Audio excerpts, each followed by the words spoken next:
Harry Potter and the Mr. Beast, Part 1. In a parallel and frankly far superior reality, Hogwarts School of Witchcraft and Wizardry opened its doors to welcome a newcomer destined to intertwine the fates of YouTube fame with the mystique of the wizarding world. Mr. Beast, Jimmy Donaldson, a muggle born with grand ambitions, stepped into Hogwarts, his eyes wide with awe at the magnificence of the ancient school and the mysteries that lay within its stone walls. It wasn't long before he joined forces with the Weasley Twins, Fred and George, forming a new trio of mischief, thereby altering the course of magical history. Joining the magical school for his first year, Jimmy was unlike any other student Hogwarts had seen. From the moment he was sorted into Hufflepuff, it was clear that the school was about to experience a renaissance of the prankster spirit left behind by Messrs. Mooney, Wormtail, Padfoot, and Prongs. Not that Harry was as of yet aware of them or had their map. The Marauders map, which was now in the possession of Messrs. Fred and George, who by now had recognized a talented new troublemaker within their midst. Being entrepreneurial, they immediately made overtures to the new Hufflepuff, recruiting him to their cause, proposing a uniting of forces for the noble purpose of chaos. 3 years on, and many hilarious pranks later, while Harry, Ron, and Hermione chased a basilisk around the school, Fred, George, and Mr. Beast's collaborations had been nothing short of revolutionary, earning a reputation for their daring stunts and pranks, but little did anyone know how high their stunts would propel them this coming year. "Fred, Jimmy, look what I found," shouted George, struggling to contain his laughter in the peaceful quiet of the library. Hermione, looking up, gave them one of her customary dirty looks. "What a bitch," whispered Jimmy as he turned his attention to George. "Look at this spell," he pointed as they gathered around the heavy tomb. "The gay curse. Turns the victim gay for 12 hours. Their stomachs hurt as they struggled to contain their laughter, imaginations running wild at the endless possibilities. We should hit Malfoy with it, watch him try to deep-throat his own wand," said Fred. "Imagine the heir of Slytherin a gay. Salazar Slytherin would be turning in his grave. Or Snape," said Jimmy. "I wonder if he'd ask Lockhart to stir his cauldron or swallow his own potions." This was too much for them all, as they exploded with laughter, earning more dirty looks from the bush that was Hermione. "I doubt he'd mind the attention," continued Jimmy. "What else does it say?" asked Fred. "The gay curse. Most forbidden of curses.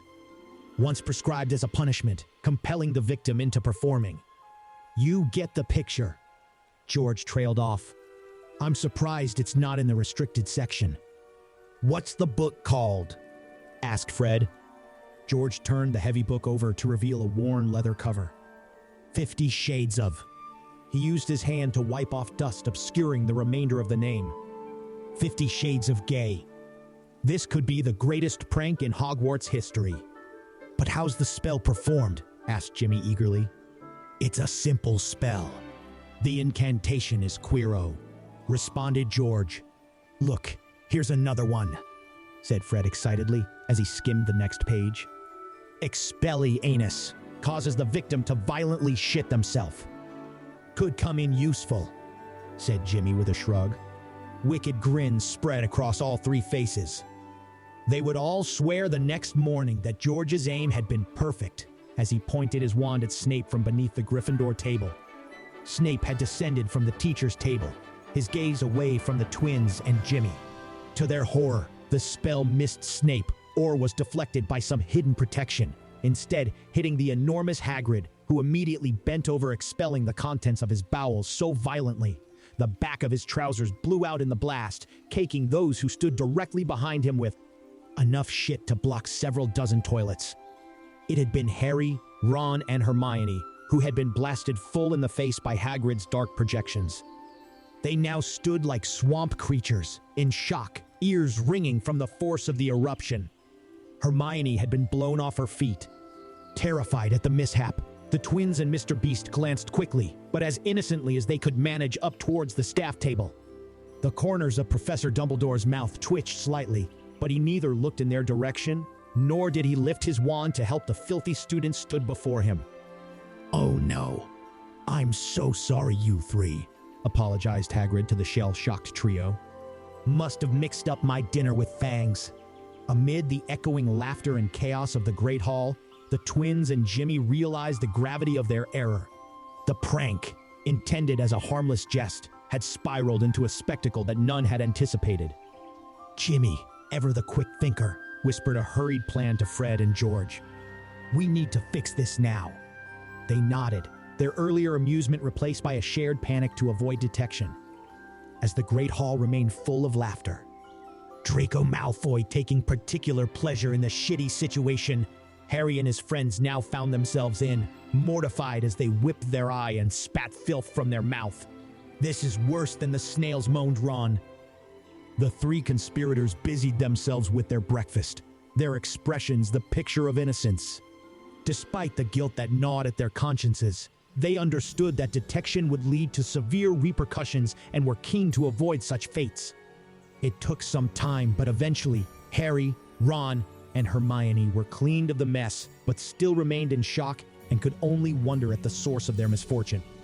Hagrid, ever the gentle giant, apologized profusely, despite his own confusion, and the students around them murmured sympathies, all while casting curious glances around the room, searching for the culprits. Eventually, Professor Dumbledore stood, his presence commanding silence as he stretched out his arms, inviting their attention. His eyes, twinkling with an unreadable emotion, scanned the Great Hall. Let us remember, he began, life is shit. Sometimes you have to get through the bad shit to get to the good shit. His gaze lingered momentarily on Fred, George, and MrBeast, a silent message that spoke volumes. I think he was impressed, said Jimmy as they left the Great Hall shortly after. What Fred, George, or Jimmy were unaware of was that Harry had been holding Riddle's diary at the time, and the force of the initial blast of noxious gas that escaped from Hagrid had blown open the diary's pages, subjecting it to the worst of the shitstorm, almost destroying the part of Riddle's soul that resided within it. Although the diary survived, it had been so overloaded and overwhelmed, it now began to glitch as Harry attempted to speak with Riddle once again. Back in the common room, Fred, George, and Jimmy, huddled in a corner, planned their next move. Before we hit Malfoy with the gay curse, I have an idea for a new venture, said Jimmy. I know you both want to open a joke shop after school. Well, I think we could start by building a brand now in school. It'll help with business later. Trust me. What do you have in mind? Asked Fred, intrigued. School life is boring. We need to add some entertainment to life here, with something that captures the attention and imagination of students, something daring and dangerous that students can buy tickets to watch, he said with a mischievous grin. Like what, though? Pressed Fred. One of us is spending the weekend with a Bogart. Their eyes opened with an excitement. Trauma. I love it, said George, as the twins' eyes opened wide with excitement. The idea was revolutionary, even by the standards of Hogwarts, where the line between the extraordinary and safety was often blurred. The concept of spending a weekend with a boggart was something that to their knowledge or Hermione's had never been done before. She advised against it, calling them and the idea stupid, but not even she could deny the attention they were getting from the rest of the school. The news of a weekend with a boggart, hosted by the school's most infamous pranksters, spread like wildfire. Students were intrigued by the audacity of the idea and the promise of witnessing something truly unique. Tickets were sold in exchange for anything from galleons to promises of future favors. Bets were being placed on the outcome, everything from how long the participant could spend with the boggart before giving up to their mental health at the end of the ordeal. It was the sort of challenge that could only come from the mind of MrBeast, who had in another existence spent a decade on YouTube, punishing people for the amusement of millions of viewers.